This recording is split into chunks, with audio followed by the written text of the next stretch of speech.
दोस्तों, इस कहानी की शुरुआत एक शांत सी दिखने वाली पारंपरिक इमारत से होती है, लेकिन यह शांति ज़्यादा देर तक नहीं रह पाती। मोहल्ला में अचानक तनाव पैदा हो जाता है, जिसके पता चलता है कि कोई बड़ा टकराव होने वाला है। अलग अगले दृश्य में एक तेज और शक्तिशाली लड़की अचानक हमला करती है। वह हवा में उछलते कूदते हुए जोरदार वार करती रहती है। इसका हमला इतना अचानक और तेज होता है कि सामने वाले लोग संभाल नहीं पाते और यह साफ दिखता है कि वह साधारण लड़की नहीं है, बल्कि लड़ाई में होनहार लड़की है। इसके बाद दो आदमी घबराकर चिल्लाते हैं, युवा मालिक, इधर आओ। इसमें पता चलता है कि जिस व्यक्ति पर हमला हुआ है वह कोई आम इंसान नहीं है, बल्कि किसी बड़े घबरा किसी बड़े घराने या ऊंचे पैदा वाले पद वाले व्यक्ति का बेटा है। वह उसकी सुरक्षा को लेकर डरा हुआ है। फिर से अगले दृश्य में फिर वो गुस्से में उस लड़की को गोलियां देता है और धमकी भरे लहजे में कहते हैं कि उनका युवा मालिक कंगाल राज्य के राजगुरु का बेटा है। वह यह बात इसलिए कही है कि ताकि सामने वाला डर जाए और हमला रोक दे, क्योंकि राजगुरु बहुत शक्तिशाली और प्रभावशाली पद माना जाता है। आखिर दृश्य में सामने वाले व्यक्ति शांति से दोहराता है और राजगुरु का बेटा कहता है। इसके बाद सवाल से साफ झलकता है कि उसे इस रुतबे से कोई डर नहीं है। वह यह जानता है कि वह ताकत और पद से नहीं, बल्कि अपने आत्मविश्वास और शक्ति से फैसला करेगा। इससे यह जान सकते हैं कि मिलता है कि आगे कहानी में बड़ा संघर्ष और रोमांचक लड़ाई होने वाली है। जिस व्यक्ति को राजगुरु का बेटा कहा जाता था वह जमीन पर गिर पड़ा है। उसके दोनों आदमी उसे सराह देकर उठाने की कोशिश करते हैं। ऊपर खड़ा व्यक्ति शांत था, लेकिन दब्बे वाले आजाम में कहता है कि राजगुरु बेटा, इस सवाल में ताना और चुनौती साफ झलकती है। जैसे वह एक जानता चाहता है कि उसे इस पहचान से कोई डर नहीं है। अगले हिस्से में वह ताकतवर महिला सामने आती है। उसका चेहरा गुस्से से भरा हुआ है और उसकी आंखों में आत्मविश्वास का साफ दिखाई देता है। वह उंगली उठाकर सामने वाले को ललकारती है कि इतने छोटे देश के लोग भी इस इलाके में आकर हम हंगामा करते हैं, हिम्मत कर रहे हैं। इससे यह साफ होता है कि वह इस जगह को अपना क्षेत्र मानती है और इस बाहरी की बदमाजी बिल्कुल बादशर्त नहीं करेगी। इसके बाद उसके शब्द और भी तीखे हो जाते हैं। वह कहती है कि मेहमान बेकार आने का मतलब है शांति से रहना और नियमों का पालन करना। वह यह भी तंज कसती है कि हालत ऐसी है कि बड़े बड़े लोग यह तक सम्राट तक इस जगह पर अपने पर सीधा साधा और नियमों को अनुसार ही रहते हैं। यानी उसकी नज़र में यह जगह इतनी शक्तिशाली और सीमित है कि ऊंचे से ऊंचे व्यक्ति भी यहाँ आकर सिर झुकाने पर मजबूर हो जाते हैं। कुछ मिलकर इस सीन में यह साफ संदेश दिया जाता है कि ताकत केवल पद या पहचान से नहीं आती। वह महिला अपनी शांति, आत्मविश्वास और अपने क्षेत्र के सम्मान के बल पर सम्मानों वालों को दबा देती है। सम्मान वाले जो व्यक्ति होते हैं उनको दबा देती है। यह दृश्य आगे होने वाले बड़े टकराव और कहानी के रोमांचक मोड़ की ओर इशारा करता है। इस कस्बे के अपने नियम हैं। वह जोर देकर बताती है कि यह रहने की अनुमति कोई भी जब चाहे तब नहीं ले सकता है। सराय यह रहने की जगह इसके लिए नियमों का पालन जरूर करती है। अगले दृश्य में घायल युवा मालिक को उसके 2 आदमियों ने पकड़ रखा था। वे घबराए हुए थे और स्थिति को संभालने की कोशिश कर रहे थे। उनमें से एक व्यक्ति नरम पड़ते हुए रहता है कि कहता है कि अगर सामने वाले उनकी जान बख्श दें तो वह उनके युवा मालिक को औरों से माफ़ी मांगने को भी तैयार हो जाएगा। यह साफ दिख रहा था कि अब वह लोग पहले जैसे अकड़ में नहीं थे। इसके बाद यह एक नया पत्र सामने आता है जो शांति से बातचीत शुरू करता है।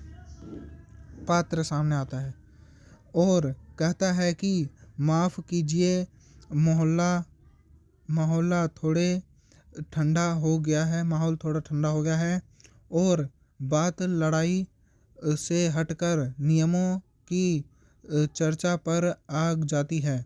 वही महिला पीछे खड़ी होकर हाथ बांध लेती है, मानो अब फैसला नियमों के अनुसार ही होगा।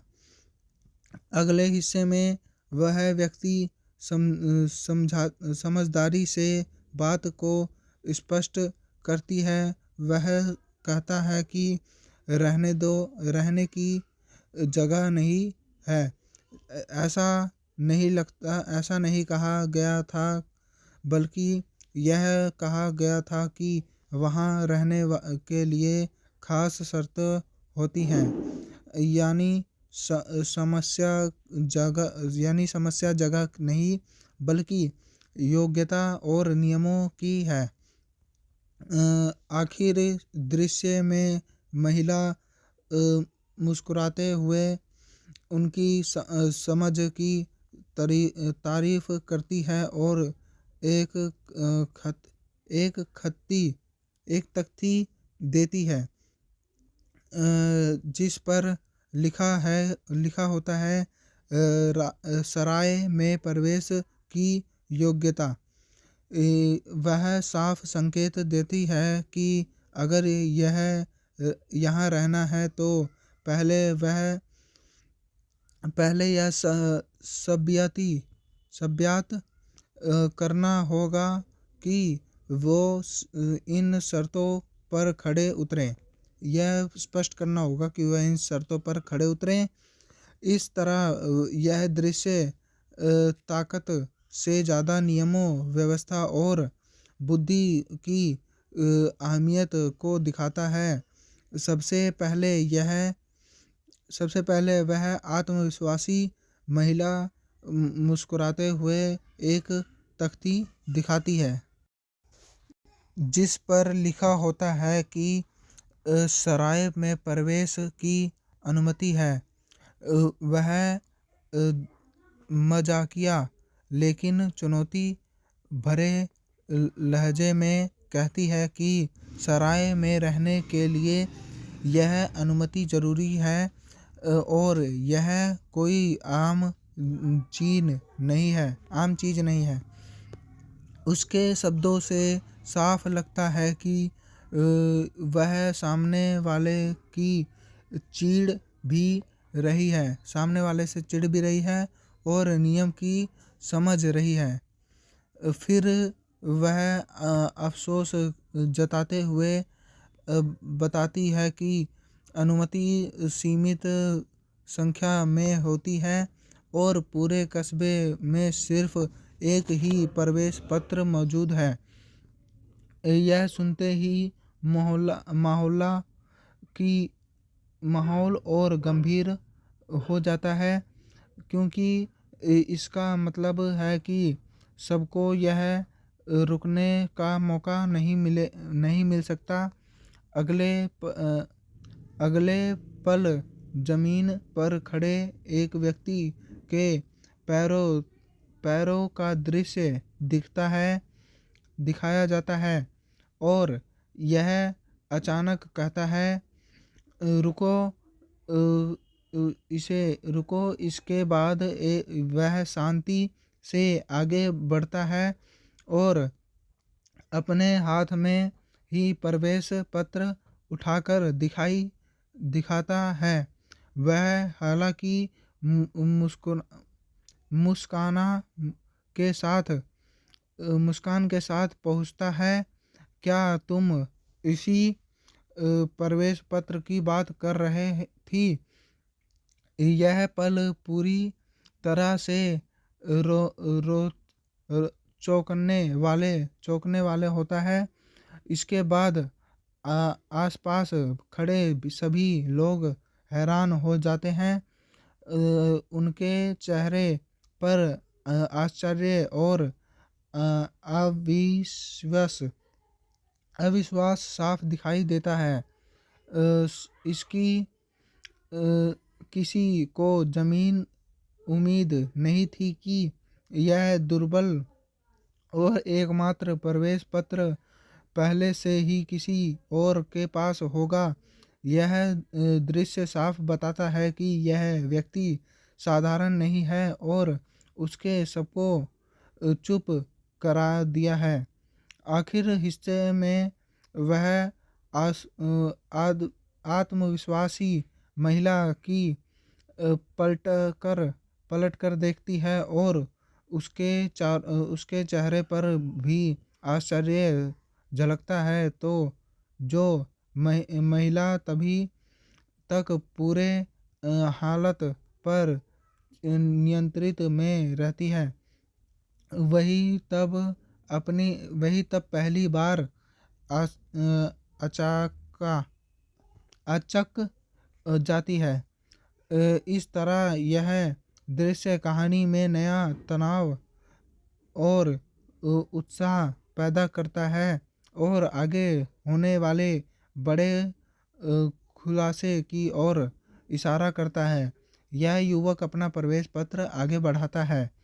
मालिक उसे ध्यान से आगे मालिक उसे ध्यान से अपने हाथ में लेते हुए और बिना कुछ बोले उसे जांचते हैं।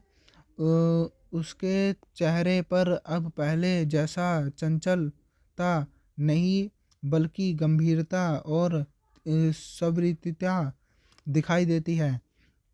अगले दृश्य में वह मालिक मोहल्ले से मुस्कुराते हुए दरवाज़ा खोलती है। कमरे के अंदर से नियम नरम रेशमी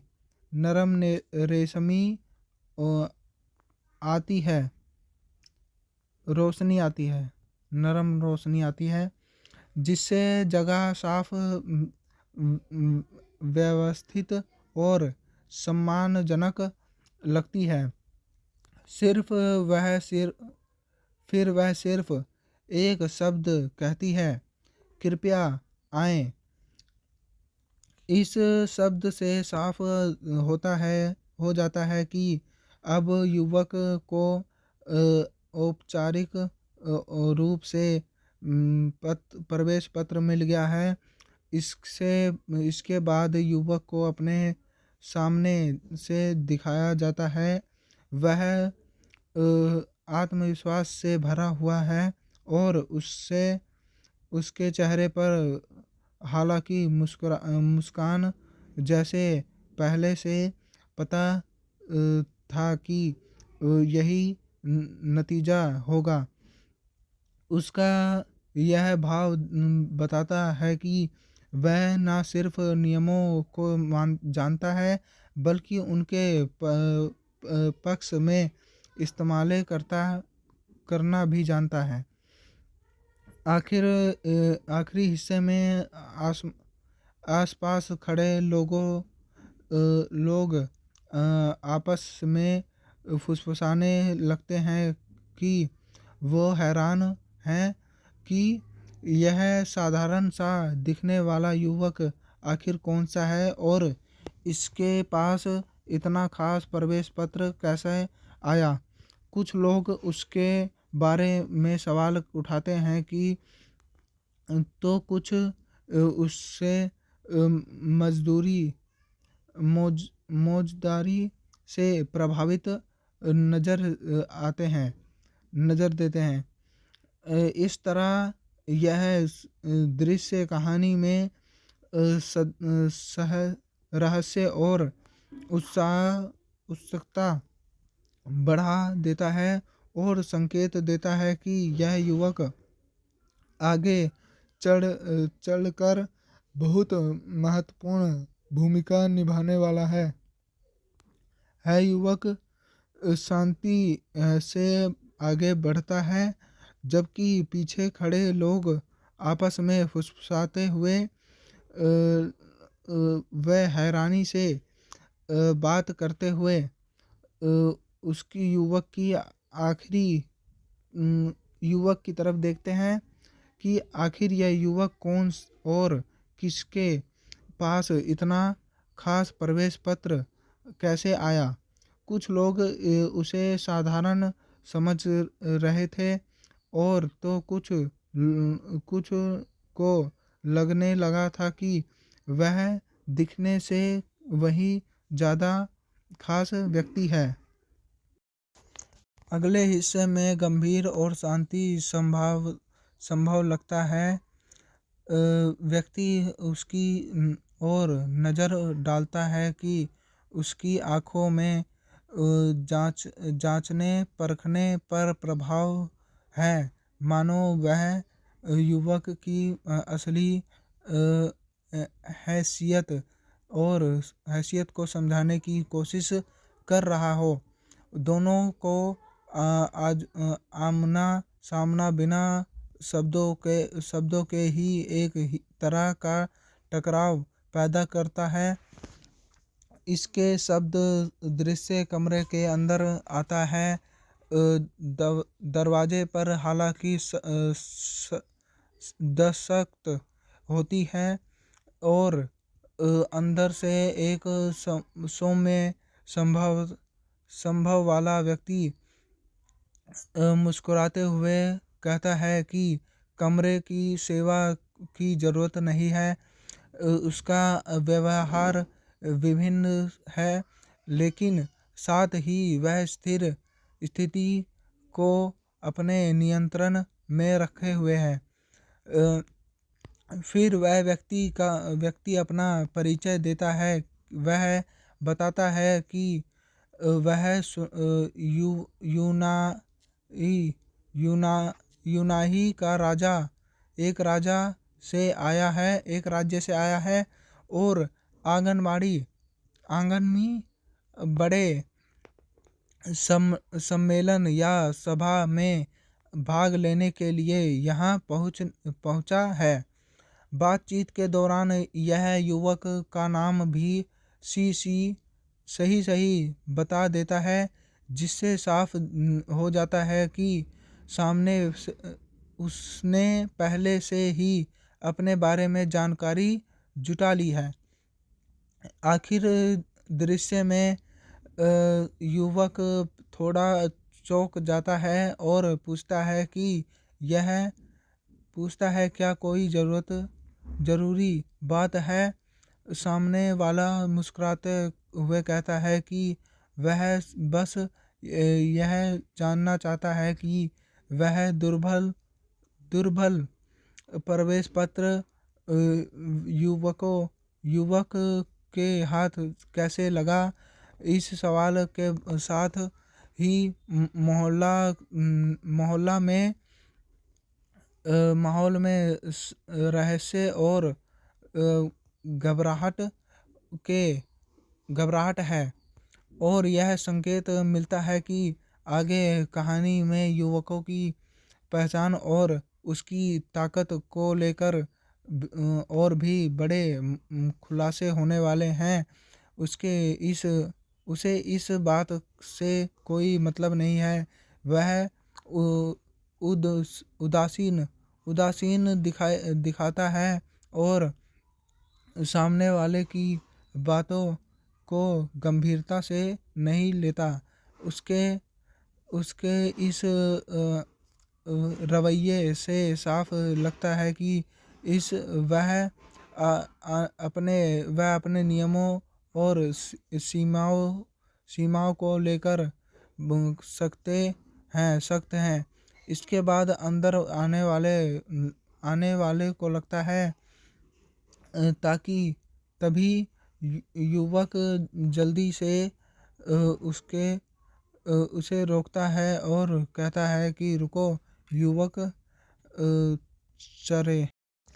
दोस्तों, इस कहानी में इतना ही। अगर आपको ऐसी कहानी और देखनी हो तो इस चैनल को सब्सक्राइब करके कमेंट में जो सी कहानी आपको चाहिए हो, स्पिरिट ब्लेड माउंटेन की कोई सा भी चैप्टर आपको समझना हो हिंदी में, तो आप इसमें कमेंट में डाल दो कि ये चैप्टर मेरे को समझना है और मैं उस चैप्टर के ऊपर डेडिकेटेड वीडियो बना दूंगा। पूरे बढ़िया से अच्छे से समझाऊंगा उसमें कि क्या क्या उस कहानी में हुआ है। दोस्तों, आज के लिए इतना ही और इस वीडियो को देखने के लिए धन्यवाद।